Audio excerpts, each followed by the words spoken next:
விஷ்ணுவின் கோபத்தை ஏற்படுத்தும் 5 பெரிய தவறுகள். திரு வெங்கட்ராமன் ஒரு பக்திமிக்க தமிழ் குடும்ப மனிதர். தினமும் விரதமாக இருக்கட்டும், வழிபாடாக இருக்கட்டும், எதையும் தவறாமல் செய்வார். ஆனால் அமைதி இல்லை, பணம் வரவில்லை, நோய்கள் கூட பின்தொடர்கின்றன. அந்த கவலையுடன் ஒரு நாள் தன் குடும்பத்தோடு திருப்பதி கோவிலுக்கு செல்கிறார்.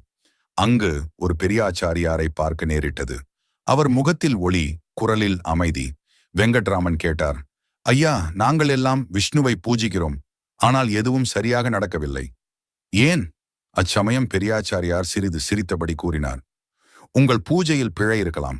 விஷ்ணுவின் கோபம் ஈர்க்கும் 5 பெரிய தவறுகள் உண்டு. அவற்றை தவிர்த்தாலே அருள் நிச்சயம். விஷ்ணுவின் கோபத்தை ஏற்படுத்தும் 5 பெரிய தவறுகள். சுத்தமின்றி பூஜை செய்தல். விஷ்ணு மிகச் சுத்தமான தேவன்.